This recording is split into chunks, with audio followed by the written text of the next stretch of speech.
हामिद मीर का 3 साल पुराना कॉलम हकीकत बन गया।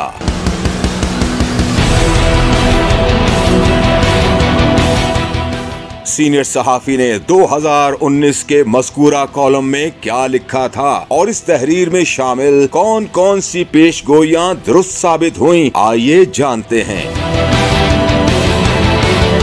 तो नाजरीन, तारीख थी 21 नवंबर 2019 और कॉलम का उन्वान मैं तुम्हें बहुत रुलाऊंगा। हामिद मीर ने लिखा, पाकिस्तान की सियासत एक्शन और सस्पेंस से भरपूर फिल्म की तरह सबको हैरानों परेशान किए हुए है। कुछ पता नहीं चलता कि इस फिल्म का हीरो कौन है और विलन कौन। फिल्म के अक्सर वाकयात नाकाबिले यकीन हैं। एक विलन को लुटेरों का सरदार करार देकर अदालत से सजा दिलवाई जाती है और फिर पुरस्रार बीमारी में मुब्तला होने के बाद इस सजा याफ्ता मुजरिम को इंसानी हमदर्दी की बुनियाद पर 7 समंदर पार जाने की इजाजत दे दी जाती है।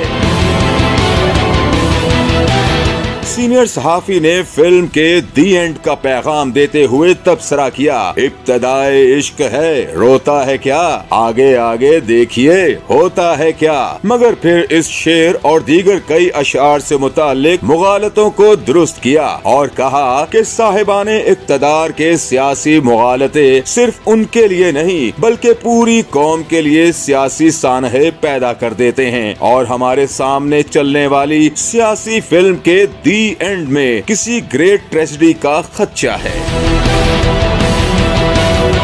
2019 के इस कॉलम में हामिद मीर ने मियां साहब की हैरान कुन वापसी की पेशगोई करते हुए कहा था कि इससे पहले एंटी क्लाइमेक्स शुरू हो चुका होगा और हर तरफ बदनामियों का गर्दो गुबार नजर आएगा। सनसनीखेज फिल्म के आखिरी मराहिल में इतने ज्यादा सियासी झटके आएंगे कि लोगों की चीखें निकल जाएंगी। हीरो विलन और विलन हीरो बन जाएगा। ताहम फिल्म का स्क्रिप्ट राइटर हीरो बनकर सामने आएगा। फिल्म का दी एंड बहुत दर्दनाक है और उन्हें रुलाएगा जो कहते थे मैं तुम्हें बहुत रुलाऊंगा।